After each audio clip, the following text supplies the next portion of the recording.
안녕하세요. 오늘의 데일리 뉴스레터에 오신 것을 환영합니다. 최근 국가안보전략연구원은 보고서를 통해 푸틴의 북한 방문으로 북한은 그동안 러시아의 탄약과 포탄, 로켓 등 실질적인 지원을 한 대가로 미사일 관련 첨단 기술 제공과 군사동맹 복원을 요구했을 것이며 북한이 원하던 것을 얻었을 것으로 분석했습니다. 전문가들은 북한이 러시아에 요구하고 있는 기술이 ICBM의 재진입 기술과 로켓 엔진 기술일 것으로 예상합니다. 최근 정찰 위성 발사 실패에서 드러났듯이 자체 기술이라고 홍보하는 백두산 엔진의 기술력이 고도에 오르지 못했기 때문입니다. 만일 핵탄두를 보유하고 있는 북한이 핵탄두를 실어 나를 수 있는 ICBM 재진입 기술을 이전받는다면 이는 한반도에 커다란 위협이 될 게 뻔합니다. 이에 남북한의 군사력 대결에서 가장 핵심은 누가 먼저 ICBM 관련 기술력을 확보하느냐가 최우선시 되어 왔습니다. 그리고 지금 한국의 ICBM 기술은 북한보다 더 높은 기술을 확보한 것으로 알려졌습니다. 대표적인 게 바로 누리호입니다. 한국은 2022년 자체 기술로 개발한 위성 발사체 누리호 발사에 성공하여 실용급 위성을 자력으로 발사할 수 있는 7번째 국가가 되었고 이후 3차례 더 성공을 거두었습니다. 누리호의 핵심 기반 기술은 사실 ICBM의 추진 방식과 동일하고 한국은 이미 ICBM 핵심 요소인 재진입 기술을 비밀리에 개발하며 세계의 주목을 받았으며 이 기술을 바탕으로 2027년까지 재진입 기술을 완성할 계획인데요. 게다가 한국은 도산 안창호급 잠수함을 통해 세계 최초로 SLBM을 탑재한 디젤 전기 추진 잠수함까지 개발한 바 있습니다. 그런데 지금 북한과 러시아의 군사 동맹이 강화되자 미국 쪽에서도 계속 한국 핵무장 발언이 나오고 있는 등 동북아시아의 안보 상황이 급변하고 있는 가운데 최근 신규 잠수함용 수직 발사관 개발 사업 문서가 공개되자 중국, 일본 등 주변국들은 한국이 비밀리 준비하고 있는 또 하나의 초특급 계획이 드러났다며 긴장하고 있습니다. 오늘은 러시아, 미국도 놀랄 스펙을 가진 한국의 계획, 한국이 비밀리에 준비하고 있는 초특급 계획은 무엇인지 지난 22일 미국 최고의 전략 자산인 원자력 추진 항공모함 루즈벨트함이 부산작전기 지항에 입항했습니다. 이날 미군은 루즈벨트함을 기함으로 하는 미 해군 구항모 강습단의 함정 및 항공기들이 다수 입항했는데 한미일 3국 공동훈련인 프리덤 엣지에 참여하기 위해서였습니다. 프리덤 엣지는 최근 북중러 군사동맹에 대한 경고 메시지 성격의 다영역 합동훈련으로 진행되었습니다. 한 가지 주목할 점은 90대에 달하는 FA-18 슈퍼 호넷 전투기를 가득 싣고 최상의 억제력을 발휘하기 위해 한국에 도착한 미 구항모 강습단에 대잠 공격작전을 수행할 잠수함이 오지 않았다는 점입니다. 미 해군은 1992년 이후 항모전투집단 구조를 통합해 항공모함, 순양함, 구축함, 호위함, 그리고 잠수함으로 구성하고 있습니다. 통상 미 해군 강습단의 훈련에는 기함 역할을 하는 항공모함 한 척에 각종 함재기를 보유한 비행단, 그리고 3척의 이지스함과 12척의 공격형 핵잠수함이 전단으로 함께 움직이게 됩니다. 각종 첨단 소나와 공격어뢰, 그리고 수직발사체계 VLS를 탑재한 공격 잠수함이 항모를 호위하는 역할을 맡아야 하기 때문입니다. 그런데 왜 미군은 이번에 부산항에 올 때 잠수함을 데리고 오지 않은 것일까요? 군사 전문가들은 이를 두고 한국의 잠수함과 연합훈련을 하기 위해서라고 예상하고 있습니다. 지난 6월 12일 사상 처음으로 자망 타격 훈련을 공개한 도산 안창호급 이번함인 안무함은 부산 해군 작전기지에서 임무를 수행한 바 있습니다. 3,000톤의 도산 안창호급 잠수함은 전 세계 최초이자 유일한 잠수함 발사 탄도미사일이 탑재 가능한 수직발사 체계 VLS 10세를 장착한 잠수함이자 세계에서 두 번째로 개발한 한국산 연료전지 장착한 AIP 디젤 전기 추진 잠수함입니다. 도산 안창호급 잠수함은 안 그래도 정숙한데 타의 추종을 불허할 정도로 고요하게 잠행하는 것으로 유명합니다. 특히 지난 2021년 일번함인 도산 안창호함은 SLBM 발사 테스트에서 목표 지점에 정확히 명중해 한국의 방산 실력을 세계에 입증한 바 있습니다. 미국 역시 이러한 한국의 잠수함 수행 능력을 잘 알고 있고 그래서 이번 프리덤 엣지 연합훈련에 한국 잠수함과 미 구항모 강습단이 함께 훈련을 하는 하도록 계획한 것이라 볼 수 있습니다. 이미 한국 잠수함의 위력은 림팩 훈련을 통해 여러 차례 증명된 바 있습니다. 1997년 취역한 지 4년밖에 되지 않은 박이함은 총 10척의 가상적함을 격침시켰고 1998년 이종무함은 LA급 핵잠을 포함 13척의 15만 톤 군함들을 격침시켰습니다. 1999년 이천함은 퇴역 순양함을 상대로 어뢰 타격을 실시하는 훈련에서 첫 번째 시도만에 12형통급 오클라호마시티를 두 동강 내어 뒤차례였던 우방국 잠수함들은 훈련조차 못하게 만들었습니다. 2004년 첫 출전한 장보고함은 상대편의 모든 수상함의 가상 어뢰를 명중시키고 자신은 단 한 번도 탐지되지 않았는데 대잠 감지 시스템을 뚫고 명중시킨 함정 중에는 미해군의 10만 톤급 원자력 항공모함 존 스테니스함도 있었습니다. 당시 미해군 사령관에 의해 퍼펙트 장보고라는 별명까지 묻게 되었습니다. 이후 열리는 림팩 훈련에서 미군은 한국 잠수함에게 공격 임무를 맡기지 않고 수색과 정찰 임무만 맡겼는데 이는 한국 잠수함이 공격에 가담하면 혼자서 싹쓸이하는 민폐를 끼쳐서 다국적 훈련에 맞지 않는다는 평가였기 때문입니다. 이것은 한국의 레전드 잠수함들의 실제 썰입니다. 반면 최근 중국은 자신만만하게 공개했던 최신 94형 전략 핵잠수함이 결함으로 인해 해수면 위까지 부상했다가 새벽 주업을 나온 대만 어민 핸드폰 카메라에 포착되는 수모를 겪었습니다. 어민들이 보는 앞에서 갑자기 수면 위로 부상한 것은 피치 못할 오작동이나 고장이 발생했기 때문이라는 의견이 주를 이룹니다. 이미 중국 핵잠수함은 자이든 타이든 자주 주변국 탐지 자산에 발각되어 여러 차례 망신을 당한 바 있는데요. 2018년 93형 공격 핵잠수함은 일본과 영유권 분쟁 중인 센카쿠 열도 수역에 들어갔다가 일본에 발각되었고 2021년에도 핵잠 두 척이 남중국해 떠나 태평양으로 향하는 영국 항모를 미행하다 항모 호위 함정의 음파 탐지기에 포착된 전적이 있습니다. 이렇게 중국 핵잠이 쉽게 포체되는 이유는 중국산의 한계로 인한 수중 소음이 매우 크기 때문입니다.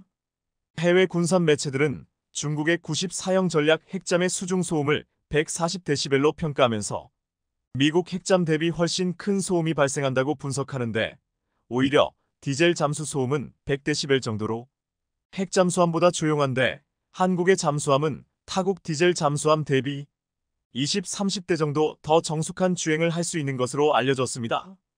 핵잠도 씹어먹는 디젤 잠수함의 끝판왕이 바로 한국산 잠수함인 것입니다. 한국의 3형통급 VLS 탑재형 디젤 잠수함 3척이 모두 인도되면서 이로써 한국은 사실상 핵탄두 운반체에 대한 모든 기술적 기반을 다졌다는 평가를 받고 있는데요. 가장 진보된 핵탄두 운반체로 ICBM, SLBM, ALBM 이렇게 세 가지가 언급되는데 공중발사 탄도 미사일 ALBM은 비용 대비 효과 그리고 은밀성 안전성에서 다른 방식에 밀려 현재 미국에서는 사용되지 않고 있습니다. 모든 발사 방식 중 최강의 효율성과 은밀성을 자랑하는 것이 반론 잠수함 발사탄도 미사일 SLBM인데요. 지상 발사 미사일과는 다르게 거의 잠수 중 발사기 때문에 탐지와 대응이 매우 까다롭습니다. 이처럼 한국은 핵은 없지만 핵 운반 기술을 모두 보유한 나라가 되었습니다. 얼마 전까지만 해도 일각에서는 핵도 없는 한국이 왜 굳이 천문학적인 돈을 들여 ICBM이나 SLBM 기술을 개발하고 있느냐, 차라리 그 돈으로 F-35를 구매하는 것이 더 나은 대안이다 라는 주장도 있었습니다. 하지만 현재 북러 밀착으로 인해 한국의 핵무장에 대해 미국 내 찬성 목소리도 높아지고 있어 만들어두면 언젠간 다 쓰게 된다는 말이 현실화되고 있습니다. 우라늄 농축과 플루토늄 추출 기술은 이미 보유하고 있으며 특히 레이저 우라늄 농축 기술은 세계적 수준에 올라 있습니다. 그런데 이런 한국이 조용히 하지만 누구보다 전력을 다해 계획하고 있는 잠수함용 수직 발사관 관련 계획이 알려지면서 또 한 번 한국의 행보에 동북아시아 각국의 이목이 한국에 쏠리고 있습니다. 최근 우리 군이 잠수함용으로 개발하고 있는 신규 잠수함용 수직 발사관 개발 사업 문서가 공개되며 대략적인 스펙이 알려지게 되었는데요. 그런데 공개된 문서를 통해 전문가들은 한국이 새로운 수직 발사 체계뿐 아니라 한국이 개발하고 있는 신형 SLBM이 6톤 이상의 탄두를 가지고 수천 킬로미터급 사거리를 가진 고위력 현무급 미사일이 될 것으로 예상했습니다. 고위력 현무급이란 미국의 SLBM 개발을 계속 반대하자 한국이 그럼 핵만 아니면 되지 않느냐, 이 정도급 개발은 가능하겠느냐며 내놓은 한국산 괴물 미사일입니다. 한국은 지난 2021년 독자 개발한 잠수함 발사탄도 미사일, 즉 SLBM으로 세계 7번째 SLBM 발사에 성공한 나라가 되었습니다. 그런데 이번에 공개된 내용을 보면 한국은 여기에 만족하지 않고 위력과 사거리를 배 이상 높인 신형 SLBM 개발에 본격적으로 착수했다는 것을 보여주고 있었습니다.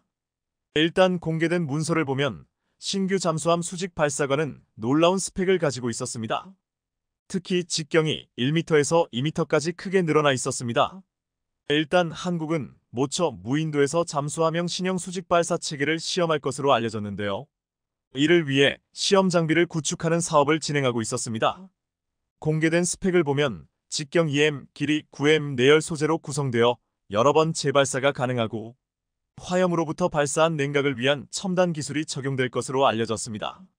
이번에 개발되는 신형 잠수용 수직 발사 체계는 기존 발사관이 1열로 6개로 구성되는 것과는 달리 2열로 5개 혹은 3열 3개로 구성하는 방식으로 새로운 잠수함에 적용될 것으로 예상됩니다.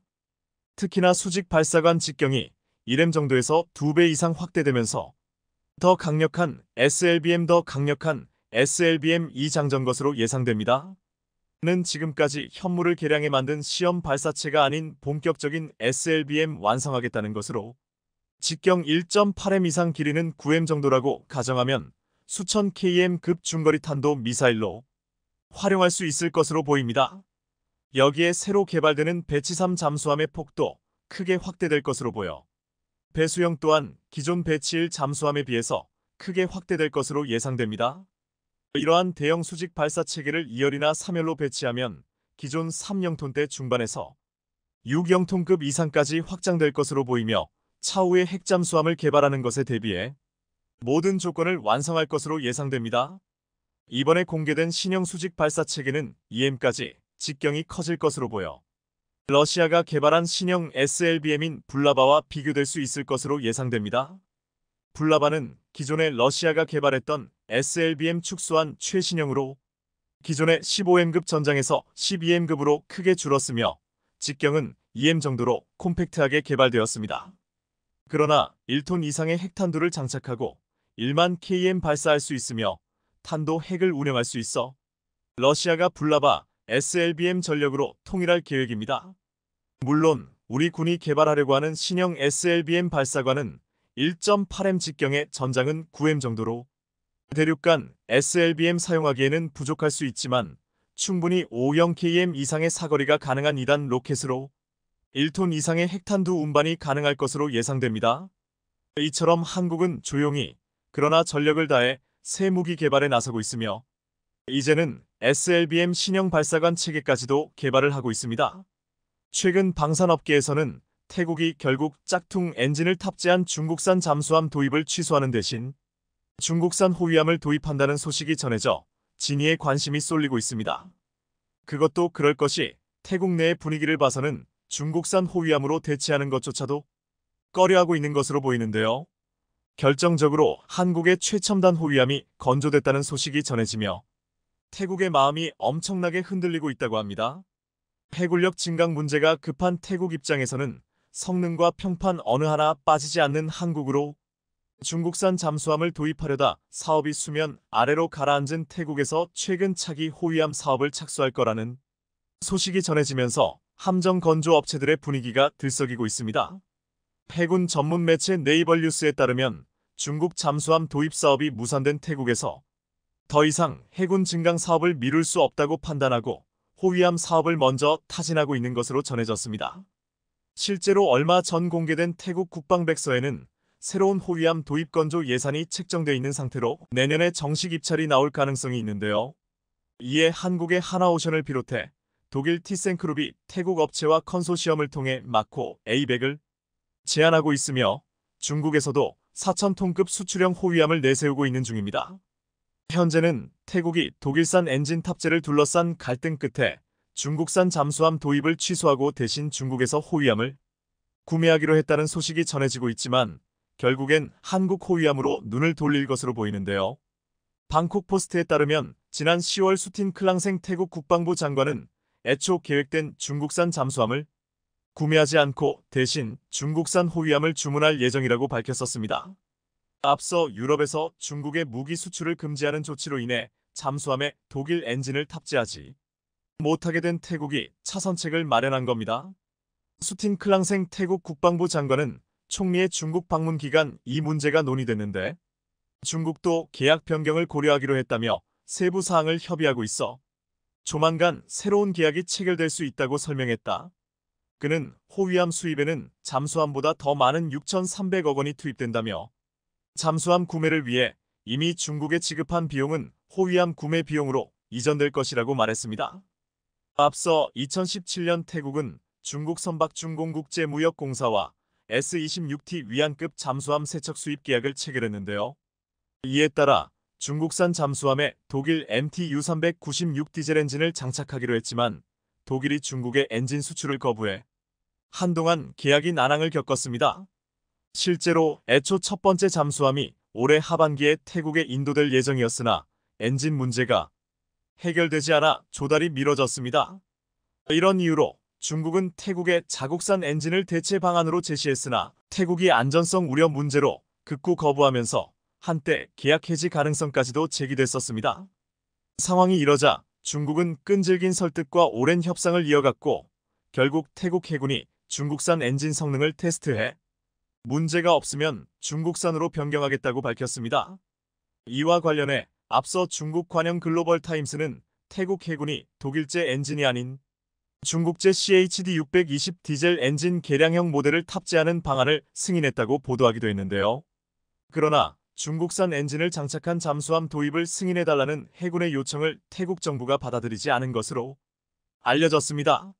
이번 보도에 따르면 태국은 대잠수함 작전 능력을 갖춘 호위함 수입으로 계약을 변경하기로 했다곤 하지만 곧바로 속도를 내지 않는 걸로 봐서는 중국을 버리는 패로 여기고 결국 한국으로 올 것으로 보입니다.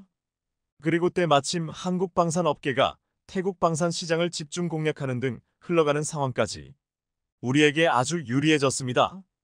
미국과 유럽 등 글로벌 해양 방산 시장 진출을 통해 초격차 방산 솔루션을 확보하고자 하는 하나오션이 이번에는 태국 방산 시장 문을 두드리면서 광폭 행보를 보이고 있는데요. 하나오션은 지난달 열린 태국 디언드 S2023 전시회에 참가해 태국 방산 관계자, 군 관계자들에게 강한 인상을 남겼습니다.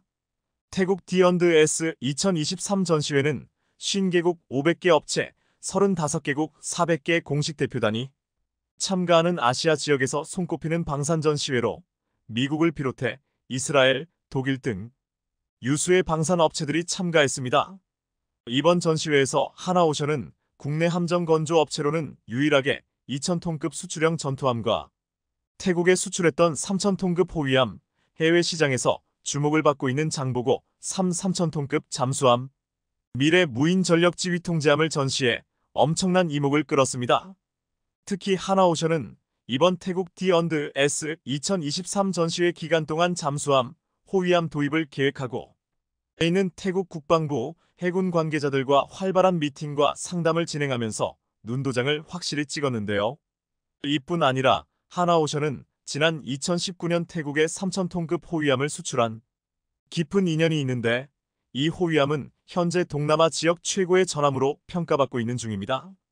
더구나 태국의 전 국왕이자 국민들 사이에 국부로 추앙받는 푸미폰 아두냐댓으로 명명될 만큼 태국 국민들에게 자부심과 같은 함정으로 꼽히고 있어 추가 수주도 가능성도 매우 높은 상황입니다.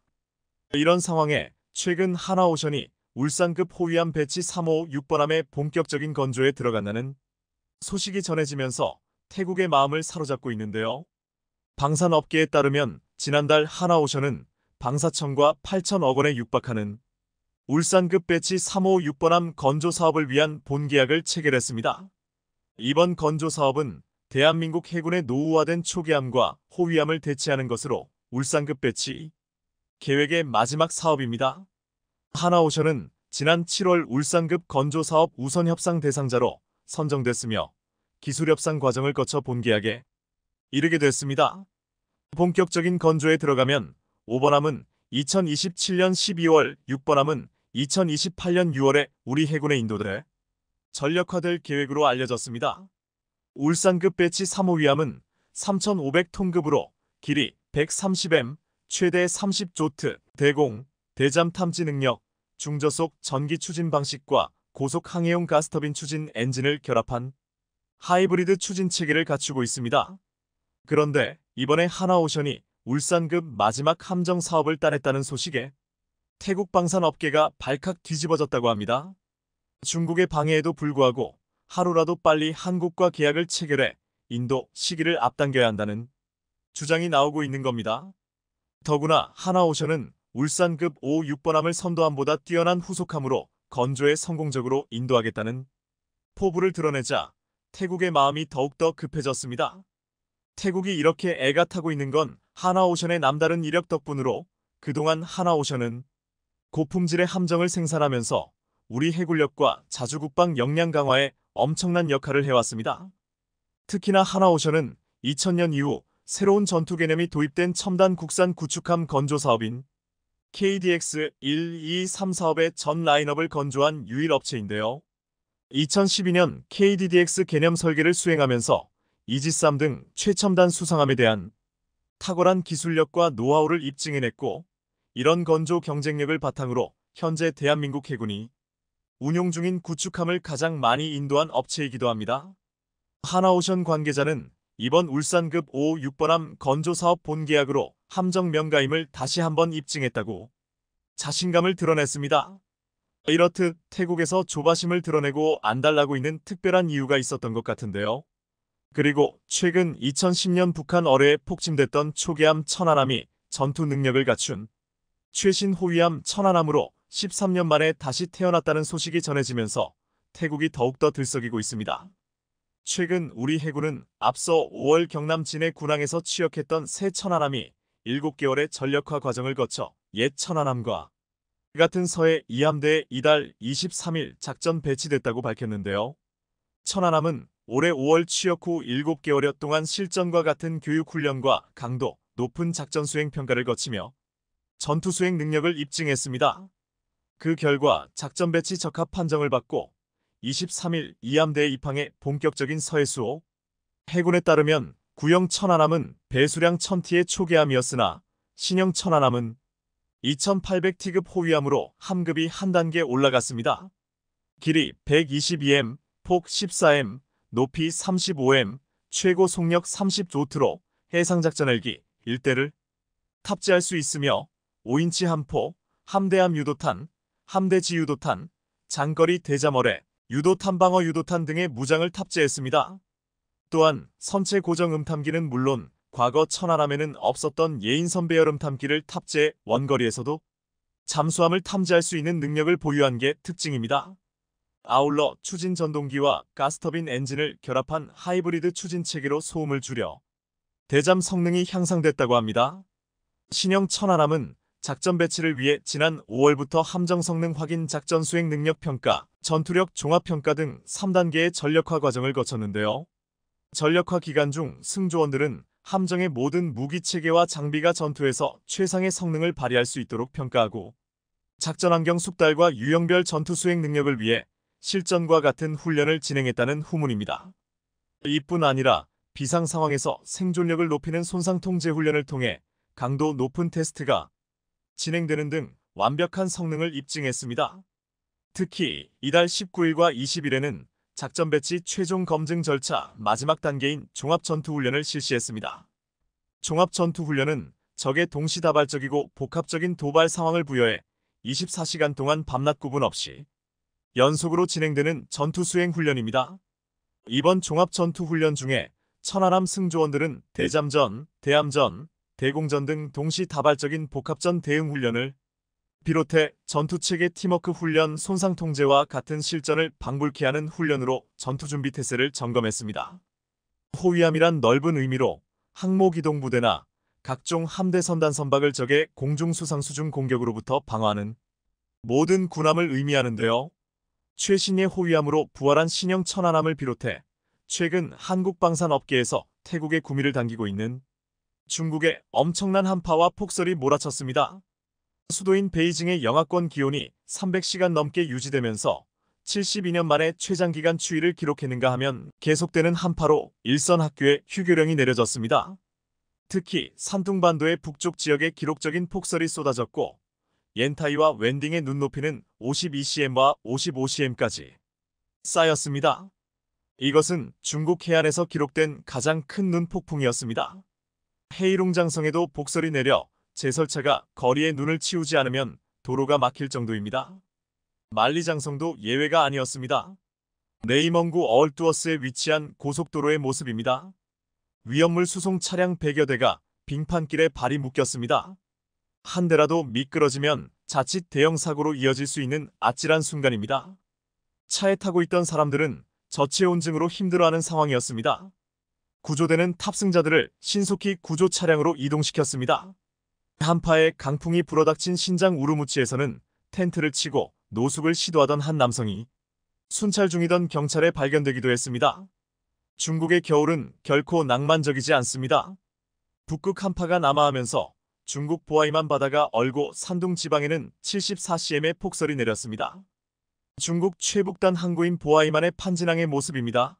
해수면이 얼음으로 뒤덮였습니다. 영하 20도 안팎의 한파에 바닷물마저 얼어버린 겁니다. 해빙의 면적은 6,955kmi에 달해 랴오둥만 해역의 22% 이상을 덮고 있습니다. 눈밭으로 뛰어드는 이 남성, 머리 꼭대기까지 파묻혀버립니다. 야외 주차장에서 내 차를 꺼내는 일은 차라리 발굴 작업에 가깝습니다. 교통지옥이 펼쳐지자 배달원들은 아예 물품 상자를 썰매처럼 끌고 다닙니다.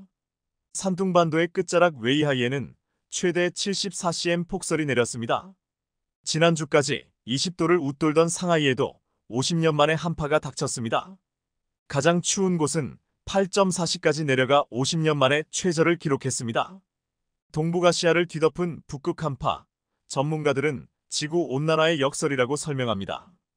북극이 따뜻해지니까 이 따뜻해지는 현상 때문에 북극에 머물러야 할 공기들이 남쪽으로 처지면서 이렇게 이상기온이 왔다는 것인데요. 중국에선 동짓날인 오늘부터 81일 동안 겨울 추위가 시작된다고들 말하는데 이미 폭설과 한파가 한바탕 휘몰아쳤습니다. 보시는 장면은 중국 북부에 눈이 어느 정도 왔는지를 보여주는 영상입니다. 열리지 않는 문을 힘겹게 겨우겨우 열고 나가면 문 밖은 온통 눈으로 뒤덮여 있습니다. 밖으로 나가보면 북극에 온 것처럼 온통 눈입니다. 반면 일부 지역에서는 여름처럼 더운 이상기온 현상이 나타나 불안을 가중시켰습니다. 중국 최남단 하이난 사냐의 해변 낮 기온이 31도까지 오른 곳도 있어서 같은 나라인데 기온 차이가 70도가 넘을 정도였습니다. 중국 북단에는 북극 한파가, 최남단에는 일광욕과 해수욕을 즐기는 사람들로 가득 찼을 정도로 이상기온이 나타난 것입니다. 또한 이번 추위로 중국은 전력 인프라가 얼마나 노후화되어 있는지를 여실히 증명하고 말았습니다. 지난 16일 중국 전역에 올해 첫 저온 경보가 발령된 가운데 텐진과 허베이성, 산시성, 산둥성, 허난성 등 북방 5개 성지칼시의 73개 시연에 대한 전력 공급이 중단된 것입니다. 당국은 전력 긴급 복구에 나서 몇몇 지역은 전력 공급을 재개했지만 119개 송전망은 아직 수리 중입니다. 푸양시와 핑딩산시에서는 대부분의 정부 건물과 국영기업의 난방을 중단했습니다. 병원, 학교 및 주거용 건물 등 필수 시설에 사용하기 위한 난방 에너지를 절약하기 위해서였습니다. 특히 허난성은 여러 차례 시스템 장애를 겪었습니다. 자오주오시에서는 지난 22일 발전소 고장으로 난방이 일부 중단됐는데 한겨울에 발전소 고장이라는 최악의 사태를 맞은 겁니다. 중국의 부실 발전소 문제는 사실 어제 오늘의 일이 아닙니다. 중국 전력 발전소의 노후화는 이미 지난 가을부터 문제를 일으켜왔습니다. 지난 9월 중국 동북 지방에서는 이미 석탄 부족으로 민간의 전기까지 끊어지는 전력난이 발생했는데요. 당시 동북 삼성 랴오닝성 선양에서는 정전으로 도로 신호등까지 꺼졌고 랴오닝성의 한 공장에서는 정전에 따른 환풍기 가동 중단으로 노동자 23명이 유독가스에 중독되는 사고가 발생하기도 했습니다. 동북 삼성 각지에서는 정전으로 엘리베이터에 갇혔다는 호소와 상점들이 촛불을 켜고 영업 중이며 양초 주문이 급증했다는 게시물도 온라인에 올라왔습니다. 현지 교민에 따르면 선양 당국은 공장들의 30일까지 평소 전력 사용량의 15%만 쓸 수 있도록 지시한 상태로 업체들은 디젤 발전기를 구하거나 석탄 수입선 다변화를 꾀하는 등 대책 마련에 부심하고 있다고 전했는데요. 그때 이미 에너지 수요가 많은 겨울철 난방 때 전력 발전이 제대로 되겠는가 우려가 쏟아졌습니다. 결국 우려는 현실이 되었고 최악의 한파가 몰아치는 가운데 전력 시스템이 멈춰버리는 일이 발생한 것입니다. 해외에서도 마찬가지입니다. 중국 업체들이 건설한 남미의 발전소들에서 부실 공사의 부작용이 드러나고 있는 것 또한 어제 오늘의 일이 아닙니다. 최근 남미 여러 나라에서는 수력발전소 등 주요 인프라 사업에서 부실 공사가 발견돼 꼴머리를 앓고 있는데 문제는 대부분 중국 업체가 건설한 곳이라는 점입니다. 특히 중국계 에너지 회사 중국수전 신호하이드로이 건설한 산악도로와 수력발전소가 부실 공사와 비위 의혹의 핵심에 있습니다. 대표적인 곳은 볼리비아 중부 코차반 바산타크로스 고속도로 일부 복선 구간입니다. 산악지대에 건설된 이 도로는 터널 4개와 교량 9개 등을 포함한 29.14km 거리 규모인데요. 약 5,500억 원 상당의 돈이 투입됐습니다. 하지만 임시 개통 3주 만에 일부 지점 도로, 경사면에서 산사태가 발생한 데 이어 도로 표면이 심하게 갈라져 차량 통행이 중단됐습니다. 볼리비아 언론들은 일제히 이 사업이 중국 수전에서 맡아 진행했다고 보도했습니다. 뒤늦게 볼리비아 국회의원들이 진상조사에 나서보니 계약 문서 검토 결과 각종 비위 의혹이 발견됐습니다. 공식 환율보다 높은 환율로 공사비가 과다 책정돼 최소 16억 원 상당을 업체가 더 가져간 것으로 드러났고 산악도로 자체의 배수구 부족, 도랑 확보 미비, 자재 과적 등 작업이 끔찍한 상태로 이뤄졌다는 보고서가 나온 바 있습니다. 볼리비아 의회는 공공사업부 장관을 비롯한 현 정부 관계자와 중국 수전 측 공사 책임자 등을 배임과 수뢰, 뇌물공여 등 혐의로 검찰에 고발했습니다. 그런데 중국 수전은 앞서 다른 남미 국가인 에콰도르의 최대 수력발전소 건설 사업과 관련해서도 부실 공사와 뇌물 스캔들 중심에 섰던 기업입니다. 에콰도르 건국 이후 최대 건설 프로젝트로 불렀던 코카코도 수력발전소 사업의 중국 수전은 수백 명의 중국인 노동자를 현지로 불러들여 2010만 2016년 공사를 진행했습니다. 하지만 완공 후 발전 기실 및 주변 설비의 크고 작은 하자 7,648건이 발견되면서 붕괴 위험까지 제기됐고 정부 주요 강요와 공무원들이 중국 측으로부터 뇌물을 받은 혐의로 기소된 바 있습니다. 이런 실력으로 중국 내 발전소를 제대로 건설을 했는지 의문입니다. 아무리 전례 없는 최강 한파가 몰아쳤다고는 하지만 그래도 중국의 전력 인프라가 얼마나 노후화되어 있는지 이번 한파가 중국의 단점을 고스란히 보여주고 말았는데요. 결국 중국은 석탄 난방을 다시 꺼내 들고 말았습니다. 그런데 이것은 한국에도 엄청난 영향을 끼치는 문제입니다. 최근 한국은 전국의 미세먼지 수치가 나쁨에서 매우 나쁨 수준을 보이면서 코로나19 팬데믹 이후 벗었던 마스크를 다시 꺼내 쓰는 시민이 늘고 있습니다. 일반적으로 겨울철은 대기 순환이 불안정하고 강수량이 낮아 미세먼지 농도가 높아지는데 특히 이번 겨울은 중국의 경제활동 회복 등으로 전년보다 초미세먼지 농도가 더 높을 것으로 예상되고 있습니다. 그 주범은 바로 중국 동부 해안가에 집중되어 있는 중국 석탄 화력발전소 때문입니다. 2060년 탄소 배출제로 달성을 선언한 중국은 올 여름 상반기 52기가와트 GW 용량의 석탄 발전을 새로 승인한 것으로 드러나 우려를 낳았습니다. 시진핑 중국 국가주석은 2020년 9월 유엔 총회에서 2030년까지 탄소 배출 정점을 찍고 2060년에 배출량 제로를 실현한다는 이른바 쌍탄 목표를 제시했습니다. 이를 위해 태양광과 풍력 등 재생에너지 생산을 늘리겠다고 발표했습니다.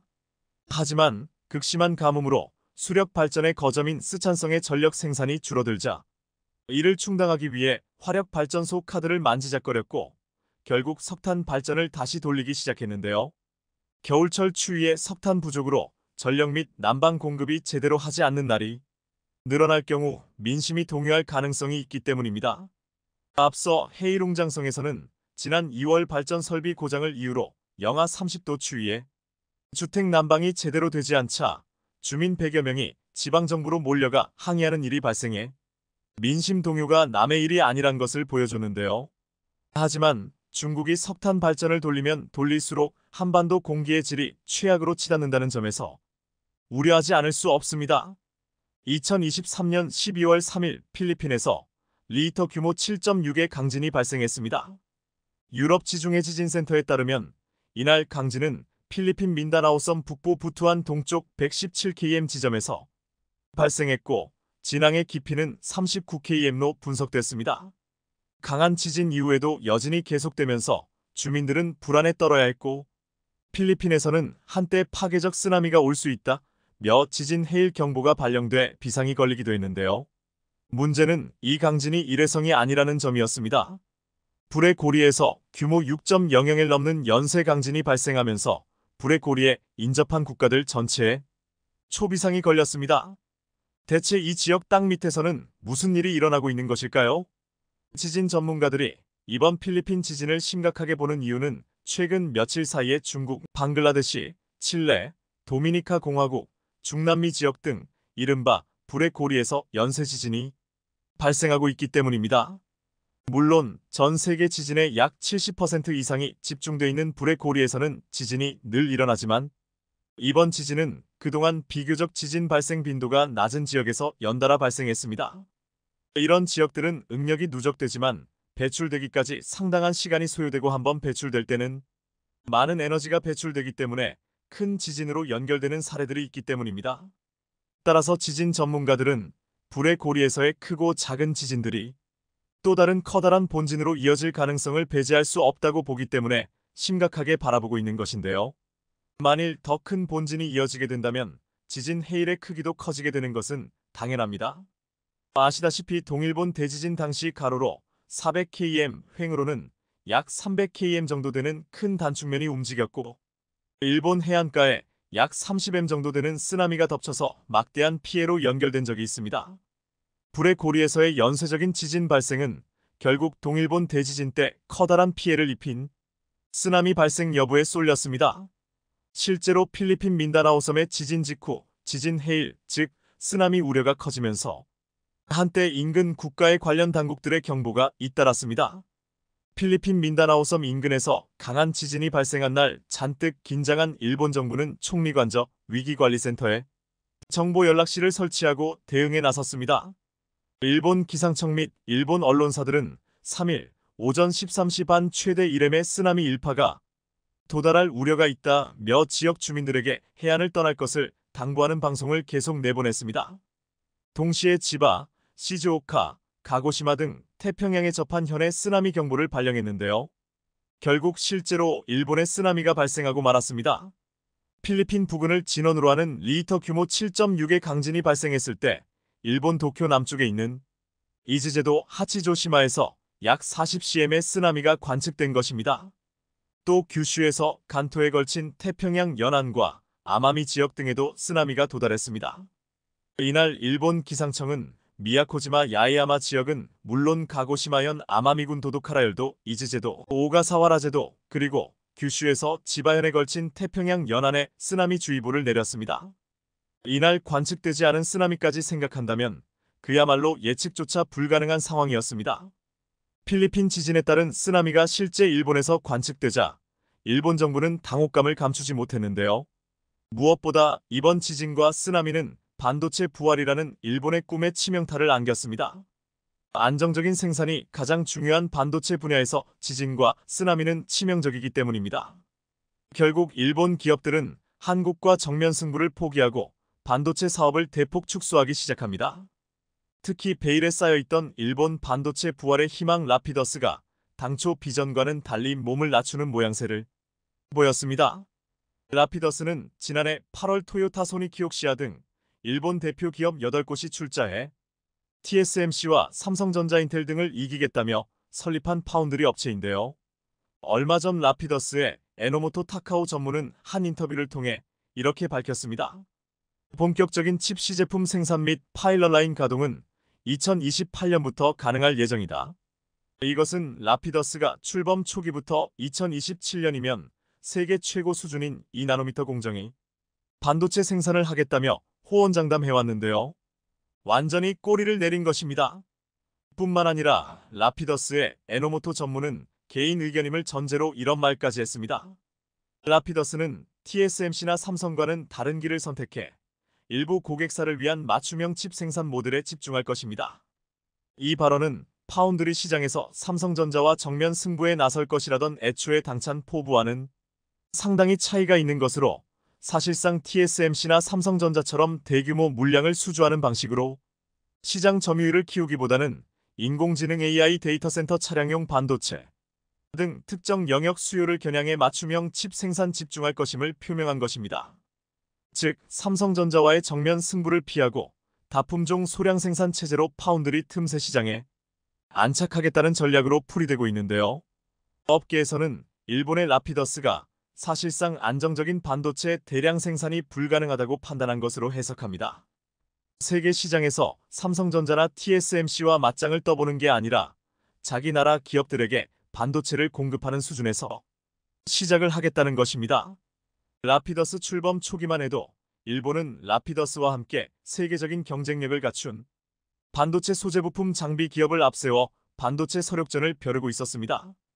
캐논은 최근 독자 개발한 나노 임프린트 리소그래피 NIL 기술을 적용해 네덜란드 ASMLOI 독점하는 극자 외선 EUV 노광 장비를 대체하기 위한 첫발을 내디뎠고, 만일 상용화에 성공하면 반도체 산업의 패권을 흔드는 게임 체인저로 부상할 수 있다는 꿈에 부풀어 있었습니다.